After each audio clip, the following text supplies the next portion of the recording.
Today I'm going to show you how I do my miniature basing for pennies on the dollar, for something about the size of a penny.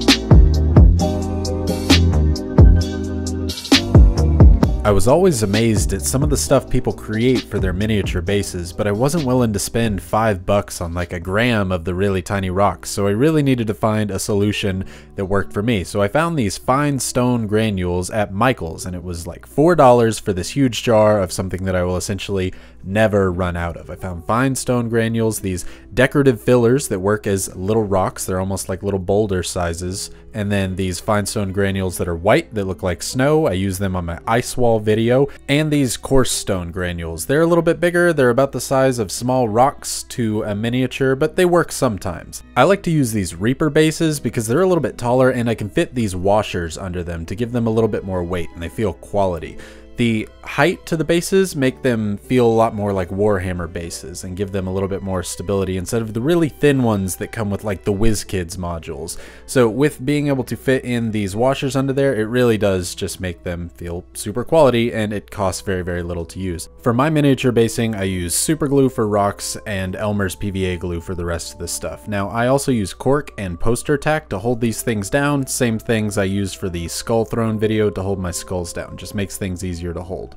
For a completely kind of grainy, rocky, sandy area, I completely cover the base in PVA glue and I just dunk it in the sand. I leave it sitting there for a little while, enough for the glue to soak up sand, and then I just wipe my finger around the edge to get a nice clean black ridge going again. For the other three bases, I want a rock to be on the bases, so I take a tiny dab of super glue and put a single of the filler on there as a rock that sits on the base. You can see it sits on there perfectly fine. The super glue dries really quick. And now for the other ones, I want 2 or 3 on each of these. Again, just a drop per rock on this one here. I put 2 rocks there when I put a little too much super glue, and it worked out just fine for me. This one I put 3 in one small section.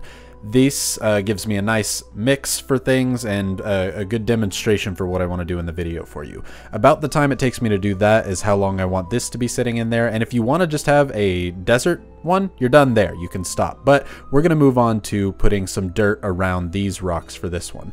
I go ahead and put some PVA glue on there, take a small brush and work it into all the cracks, and then dunk it back into the fine stone granules.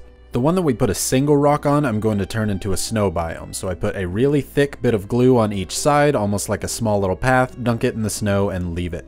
The one that has 3 rocks, we're going to use some coarse rocks on. So we go ahead and take that, dump it into the coarse granules, and now we can begin painting. I take some really dark brown and thin it out with some water so that it gets into the cracks of the granules. Go ahead and take this and go over every little part. This way, anything that you're missing is covered in paint and it looks just like dirt, but the rest of it is nice and textured exactly how we want it. You'll see it's a little wet there, it takes a bit of time to dry. I do the same thing with the coarse one. This one you gotta put a little bit more on because once it falls down into the rocks, some might come off. That's totally fine, it just takes a little bit longer to dry. Once it is dry, we're going to go ahead and put a wash on it. I like to use a really dark brown wash. This gives it a nice earthy tone. You could go with kind of a sepia tint, which is one thing that I do here, but you could also go with flesh shade if you want there to be a little bit of red earth in what you do.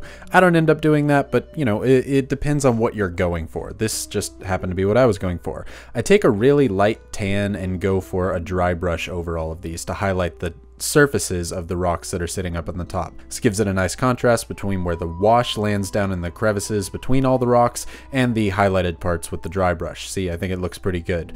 Now I do the same thing with a really light kind of granite and go over those, and this time I make sure to go over the rocks on the one that has rocks. If you don't go over the rocks, they'll kind of stand out and not feel like they're one cohesive piece. So make sure you at least do that with one of the colors that you're dry brushing with. Now these are completed and they cost really hardly anything. You saw how little of that sand that we actually had to use and those tiny rocks. We could make hundreds, if not thousands of these and be just fine. I like how they came out, and we can touch on how to make them better in a minute.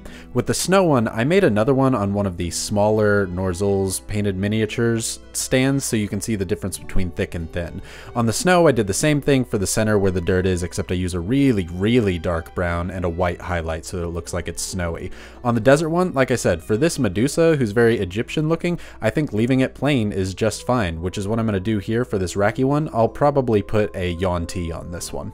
Now, if you want to add some elevation, you can do the same things that we've done so far, except use corkboard and cover it in PVA. If you want me to go in depth on this sometime, I'm more than happy to do a video on it. I don't have any yet, but I'm planning to make some in the future. So if you want one, just let me know. Now, these are a very complete set and bunch of different styles of miniature bases. But if you have some additional things like these wasteland tufts and these grass tufts, they do elevate your bases by a lot. They give it another layer. It was already kind of 3D, but with a little super glue and putting these on, they really stand out as 3D. And one of these things, you saw it, has 77 tufts. It can make you 77 miniature bases. So again, maybe 5-10 cents per each one of these. So I really like adding these to mine, but I get if you don't want to use those to keep the cost down. Thank you for watching. Shout out to Thessalrin for interacting down in the comments below. Please subscribe if you want to see more, and talk to me in the comments. Tell me what you might want to see in the future. I'd be glad to at least check it out. Share with your basin buddies, and have a great day.